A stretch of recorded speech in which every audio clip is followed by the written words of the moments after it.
Hello and welcome everybody to the Verdant Growth Daily, where we give you the news, tips, and tools you need to live eco. My goal is to put you in the right mindset to live more in line with your own values and to change your life to make it more fulfilling, sustainable, and balanced with nature. All in just 10 unedited minutes a day. My name's Eugene, and this is episode 18 of the Verdant Growth Daily. Today, we are going to talk about why I am quitting meat. Very slowly. I'll tell you that right now. I haven't quit meat yet, but I'm gonna get there. I'm planning to get there, and I've already cut down my meat consumption quite a bit. I'm actually gonna do this in two parts because I think that it's important to cover two aspects of meat and how it relates to the environment. First, I wanted to talk about my emotions, my feelings, how it feels to me when I eat meat. All the reasons that are based on my own feelings and my experiences. And I wanted to cover that part first. Why? Because to me, that is the more important part. Sure, it's important to know the science. It's important to know how your actions are affecting the environment. But the main message that I want people to understand from listening to this show is that awareness and environmental consciousness should come first. In actuality, most people don't actually think with their logical brain. We like to think that we do, but we don't. The science backs this up, actually. I highly recommend reading Thinking Fast and Slow by Daniel Kahneman. Kahneman? I'm not sure. But there's a book called Thinking Fast and Slow where he talks all about how we make decisions in our life. And as much as we think about the fact that we're making logical, well-reasoned decisions, in actuality, most of our decisions actually come from the feeling parts of our brains. In short, when we have to make a decision, we feel first. We decide based on a knee-jerk gut reaction. And then we generally find logical reasons to justify our feelings, right? So if you think about something like plastic, right? Plastic is everywhere and it makes our life easy. So the feeling is, hey, this is actually pretty nice to have in my life, right? I don't have to worry about carrying forks and spoons around with me. Or I don't have to worry about how I'm going to eat my lunch today, right? Here they are. They're right there. They're disposable, these plastic ones. They're really easy to use. I don't have to wash them, right? It feels good to use them. And so after that, we justify it. We think, you know what? Yeah, I could get a pair that I could just carry around with me all the time, but I gotta wash them. I don't really have the time to wash them. I gotta go buy them. They cost money, and I don't really want to be spending money on that right now. I don't really have money for buying forks and spoons to carry around with me, right?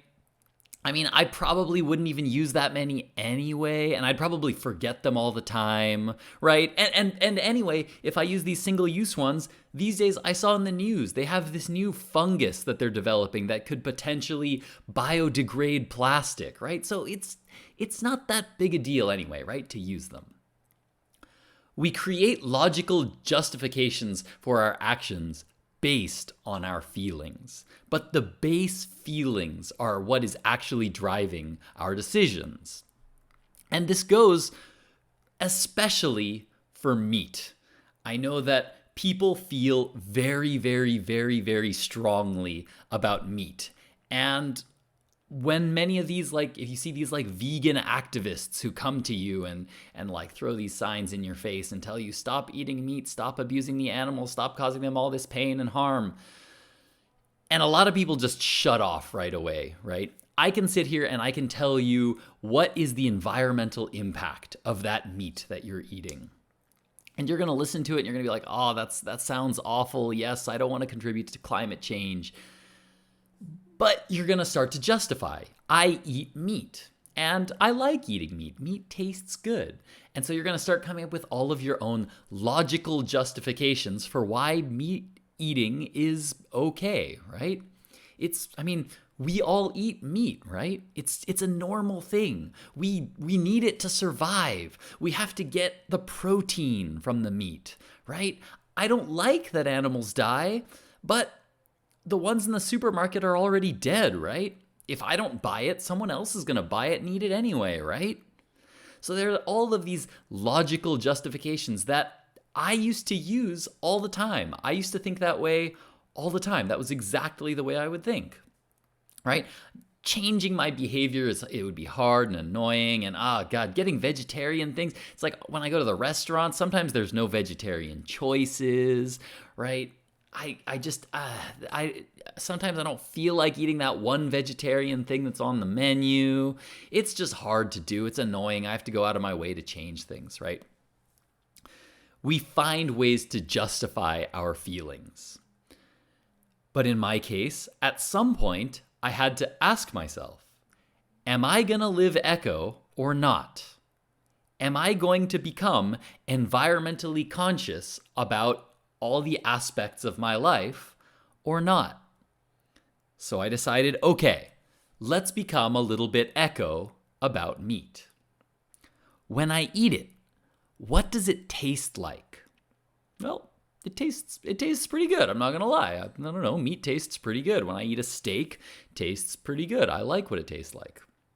What'll it taste like in 5 minutes or 10 minutes? I probably won't really taste it anymore after 5 or 10 minutes. It's going to be gone, right? I've already eaten it and it's gone. So is it going to change my feelings? Do I feel any different from eating meat? Maybe, yeah, maybe I feel a little bit more full. Maybe I feel a little better after eating meat. Sometimes they say that, eating beef will increase the endorphins in your body and make you feel better. So yeah, maybe I feel a little better from it. Maybe for a little while.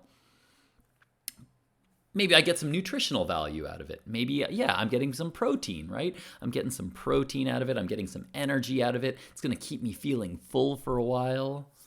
Yeah, sounds pretty good, right?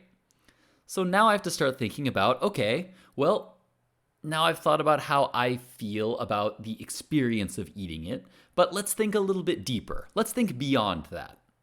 So how is it connected? How's it connected to other places?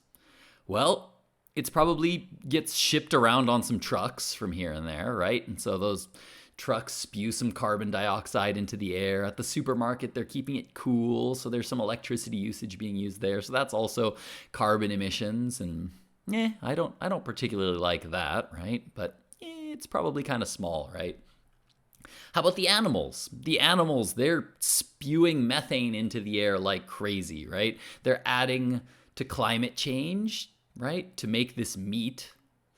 So I don't particularly like that, right? Because of climate change, we're already feeling the effects of climate change, right?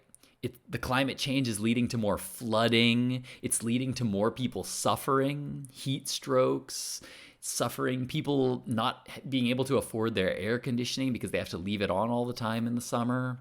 Wildfires that burn down the camping grounds that I used to go to when I was a little kid, which is a true story. Actually this past summer in California, when the wildfires happened, they actually went straight through the area that I used to go as a little kid. And I used to camp there all the time. And the main building of the camping grounds that I used to go to all the time as a kid was completely burned down with nothing but one chimney just left over, and all the wood was just all burned down. And seeing that was like, oh yeah, like that hit me hard, and I was really sad seeing that. So eating meat does have a very, very small contribution, but a contribution nonetheless to those wildfires, and I don't like that. That led to me feeling sad and gross. So the animals, what else? The animals, they're getting killed, right? The animals are dying. And how do they feel when that happens? And I'm not going to get into too much of the gory details here, because if you guys want to get into like the gory details of how animals are slaughtered and all that kind of stuff, that stuff is out on the internet. It's all out there, and it's not pretty. I'll tell you that. And this is kind of where it gets uncomfortable, right? At least for me. I don't know about you guys, but for me, when I think about the animals, when they're being raised, Like in California, I used to drive past them all the time where they're like factory farming these cows, and there's no green for miles. They're just kept in pens of dirt and mud, and it goes on for miles. Like, it doesn't look like a particularly nice place for them to live, right? I mean, so they're being raised in a place that's probably not a super happy place in life, right? When they're being slaughtered, I mean, we can say that, yeah, it's done humanely, right? I mean, we probably we zap them really quick, and then so that they don't feel it, they get that shock, and then they get killed right after that, right? So we're doing that as humanely as we can, right?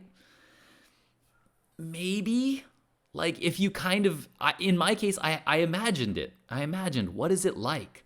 What does that animal feel like being led into a pen where other animals have been killed, and maybe they can even see the other animals that have been killed, and it's just an all-around uncomfortable feeling. I don't like it. I don't like how uncomfortable I feel. It doesn't feel happy, of course.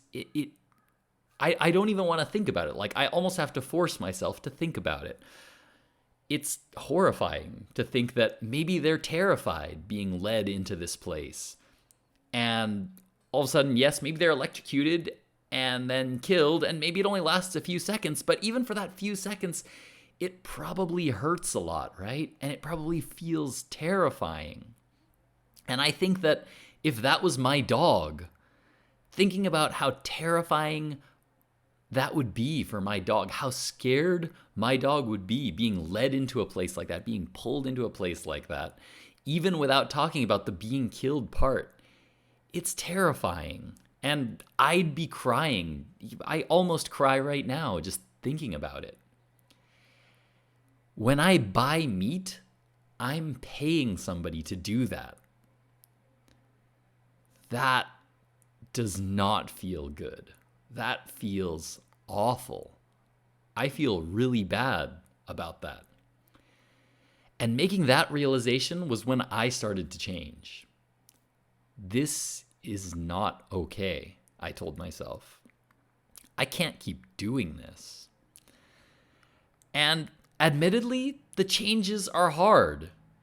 I decided at that point, I'm going to have to stop eating meat at some point, and I'm going to have to start doing it as soon as I possibly can. Now that I've become conscious of those feelings and I've actually thought about it in depth, about how I feel about the impact that my behavior is having, I don't like it. I don't like I don't like the impact that I have there. It feels wrong.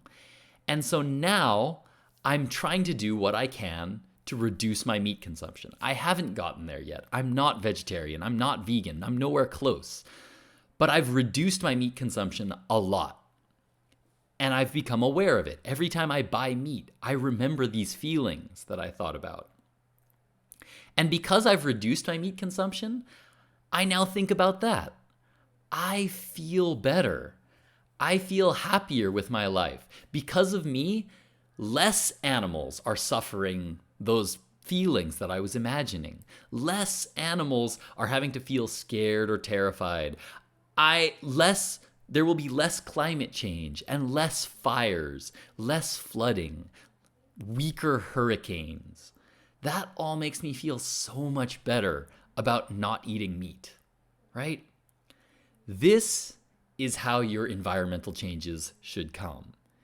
It's not because you read some list of the top 10 environmentally friendly things that you can do for the environment, right? It's not because someone told you that you have to do this because that's the right thing to do morally, right? It feels better this way. Life aligns with my own values better this way. I've decided to cut out meat, and I'm not there yet, but it's because I live eco. I become environmentally conscious about my life and about the things that my life, the effects that my life have on the environment. And then I don't have to read those articles about how to change. I want to change. It feels better to do so. My life feels better because I changed. So those changes, yeah, sure, they make my life more sustainable and better for the environment. But more important than all of that, it makes my life happier and it makes my life feel better. And so I hope that if I share this experience with you guys, then maybe some of you guys can also start to do that to your life too. Maybe you guys can start applying that thought process to your life. In my case, now that I have my feelings in the right place, now it's time to start looking into the details. I have my feelings. Are they justified? Do they feel right? Is this actually what's happening? Is this representative of what's actually happening? Now we can go into the logical side. Now we can start thinking about the science. Does the science actually support these feelings that I have? And so that's what I'm going to do tomorrow. Tomorrow, I'm going to get into a little bit about talking about the science, the science-backed evidence that shows what is happening to our planet because we're eating meat. And that can reinforce the feelings that I talked about today and reinforce the changes that I make in my life. And so I really, really hope you guys tune in to hear some of that as well. Thank you guys so much for tuning in, for watching and listening. And if you want to come and interact with me live, I would love it if you guys would come on and ask questions. If you guys want to add to this conversation, these conversations only get better when you add more people to the conversations. When you can have more people on and more people's experiences, all of these conversations become more rich, more fulfilling, more accessible to more people because you're getting more experiences, more opinions all added in. So be sure to hit the subscribe button. Be sure to hit the notification bell on YouTube. And that way we can get more people in here live and more people talking about how they feel about their experiences in living Echo. Be sure to find me on social media in all the places down below, as well as in the description box right over there. I really, really would love it if you guys would come and subscribe to me on YouTube most of all, because it's one of my goals right now that I get to 100 subscribers on YouTube. If I can get to 100 subscribers on YouTube, I think what I'm going to do is I'm going to do something. I think what I'm going to do is I think I'm going to go out and I'm going to donate $100 to a charity if I can get to 100 subscribers. So if you guys can get me to 100 subscribers, I'm just going to donate $100 right there to some charity. I don't know. I'm thinking about that right now. I would love to hear you guys' thoughts. Is that something that you guys think is a good idea? And yeah, and what charity would you guys want me to donate to? Something about climate change? Maybe something about animals? Maybe something about helping out animals that were saved from slaughter. I don't know. I'm not sure. Let me know on social media. Tune in and subscribe to me on YouTube because that's going to get us to that goal. And I'm kind of excited to get there. Thanks a lot so much again for watching and listening, you guys. I really, really appreciate it. Eugene and Verdant Growth out.